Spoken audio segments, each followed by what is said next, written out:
Bonjour à tous, ce PowerPoint pour vous parler de la croissance d'une entreprise. Donc, tout d'abord, les indicateurs de la croissance d'une entreprise. Alors, j'ai mis quelques exemples. Le premier exemple, c'est évidemment l'augmentation de son chiffre d'affaires. Si son chiffre d'affaires augmente, c'est que l'entreprise grandit. Pour rappel, le chiffre d'affaires, c'est l'ensemble des ventes de l'entreprise.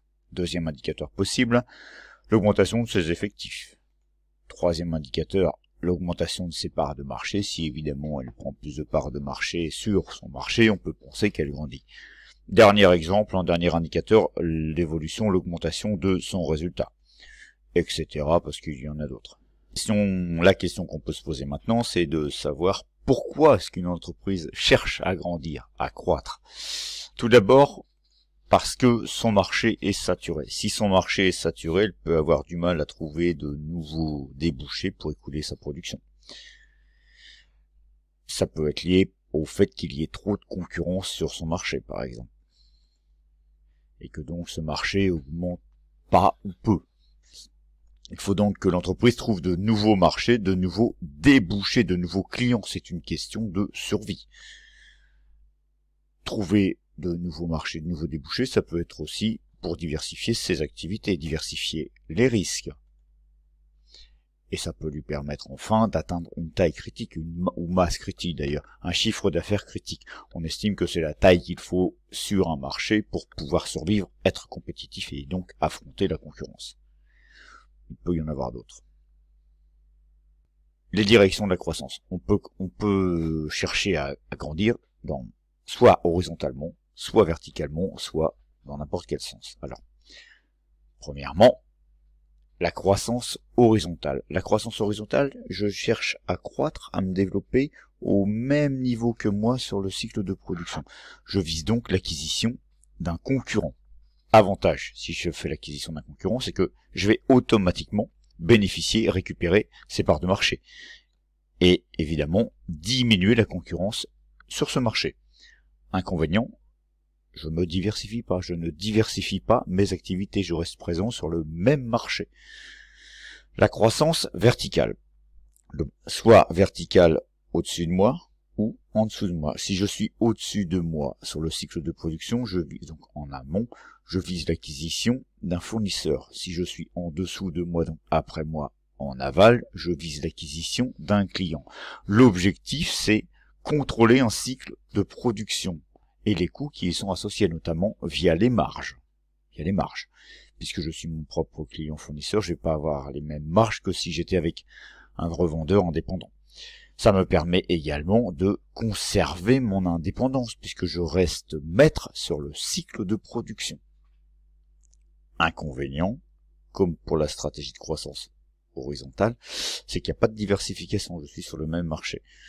Maintenant, la stratégie de la croissance conglomérale. Je vais procéder à l'acquisition d'une entreprise qui n'a rien à voir avec mon activité. Avantage, c'est que ça me permet de diversifier les risques. Je suis donc moins vulnérable sur mon marché, puisque si jamais mon marché principal, mon cœur de métier, j'éprouve des difficultés, je vais éventuellement pouvoir me rattraper sur un autre marché où je suis présent qui lui sera peut-être en plein essor. C'est ça l'énorme avantage d'être présent sur différents marchés.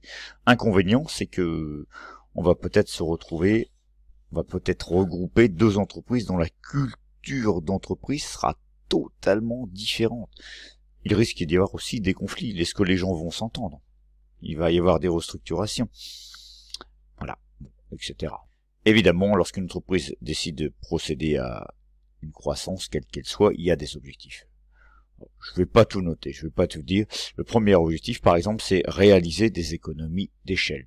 Une entreprise, qu'elle produise ou pas, elle a des coûts de production fixes, quoi qu'il arrive. Les salaires, les machines, les bâtiments, etc. Ces charges fixes de production, sont divisées par la production réalisée. Vous vous doutez bien que plus la production réalisée est élevée, plus le coût de production unitaire diminue. Si j'ai une production de 1000, si j'ai une production de 10 000, à coût fixe équivalent, forcément, le coût unitaire de production divisé par 10 000 va être nettement inférieur. C'est ce qu'on appelle les économies d'échelle. Deuxième exemple, je vais chercher à obtenir des effets de synergie. Deux entreprises prises séparément, 1 plus 1, ça fait 2. Les effets de synergie, les entreprises vont être complémentaires. Chacune va bénéficier des savoir-faire, des compétences de l'autre, peut-être des clients de l'autre. Donc, le fait qu'elles bénéficient des avantages, de ces avantages mutuellement, 1 plus 1 fera pas 2, mais fera 3. C'est ce qu'on appelle les effets de synergie. Alors ça marche jusqu'à une certaine taille d'entreprise. Ensuite, si l'entreprise elle est plus grande, qu'elle est plus importante sur son marché, elle va bien évidemment avoir un pouvoir de négociation bien plus important sur ses clients, sur ses fournisseurs, éventuellement sur les banques, pourquoi pas, etc. Et le fait d'avoir cette taille ou masse critique, ça c'est important, le chiffre d'affaires critique, c'est important pour la survie de l'entreprise, c'est important pour pouvoir rester compétitif, concurrentiel sur son marché. La croissance externe. Donc la croissance externe, c'est comment est-ce qu'une entreprise va se développer à l'extérieur. Donc, par une fusion, je fais l'acquisition d'une autre entreprise, selon mon objectif. Je vous rappelle que ça peut être une croissance verticale, un fournisseur, un client, horizontale, un concurrent, ou conglomérale, rien à voir. Je change de marché. Et cette stratégie de croissance externe, elle s'applique surtout aux grandes entreprises. Alors, les avantages de la croissance externe, il y en a beaucoup.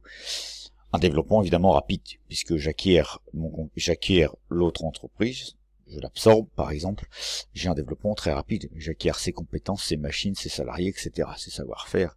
Ça me permet de réaliser des économies d'échelle. Alors jusqu'à un certain point, parce que on estime que à partir d'une certaine taille, le fait que l'entreprise devienne que l'ensemble devienne trop grand, ça peut entraîner une désorganisation de la production par exemple, et donc au contraire, ne plus avoir de déséconomies d'échelle.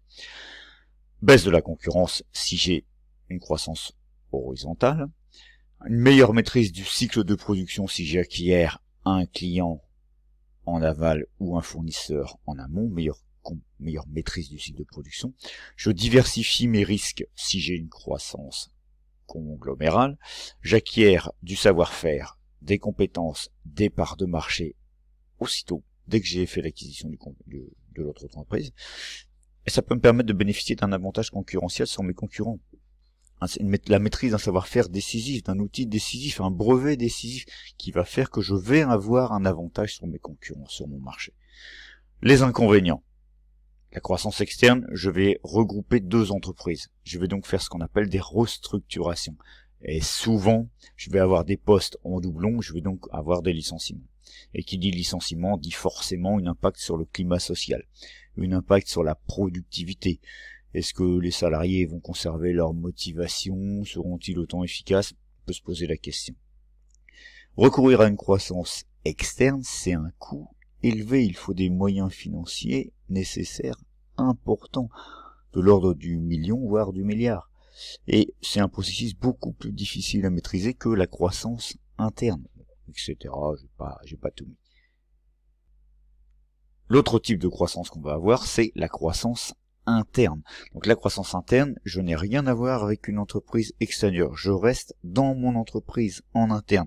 Je vais créer, par exemple, de nouvelles capacités de production, une nouvelle chaîne de montage, un nouveau magasin, etc. grâce à mes moyens propres, mes moyens humains, financiers et techniques. Là, ce serait mieux. Et ça, c'est surtout appliqué par les PME. Voilà. Donc, avantage de la croissance interne. L'entreprise conserve son indépendance. Les emplois, en général, sont non seulement conservés, mais il y a plutôt création d'emplois, puisqu'on va, par exemple, avoir créé une nouvelle unité de production. On va mieux maîtriser notre processus de croissance, puisque je n'intègre pas un tiers dans mon entreprise. Sur le climat social, l'impact elle est plutôt favorable, puisque l'entreprise se développe. Pour les salariés, c'est de la motivation, des perspectives d'évolution, etc. Et que ce soit en interne ou à l'externe, ça améliore l'image de l'entreprise, puisqu'elle est notamment créatrice d'emplois. Du côté des inconvénients, j'ai pas diversifié mes risques. Donc je suis toujours vulnérable sur mon marché en cas de difficulté sur ce marché. Et c'est un processus qui est très long. Autant la croissance externe, elle peut être très rapide, autant le processus de croissance interne peut s'étaler sur plusieurs années. Parce que on fait tout en interne.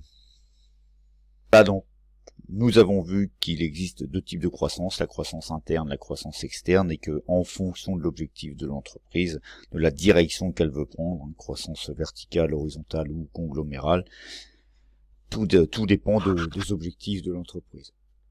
J'ai pas la prétention d'avoir abordé tous les éléments de cette notion de croissance. Par exemple, j'ai pas abordé les modalités juridiques. Pour celles et ceux qui voudront approfondir ce sujet, il existe plein de sujets, de travail, de documents sur Internet, en fonction de ce que vous recherchez vous.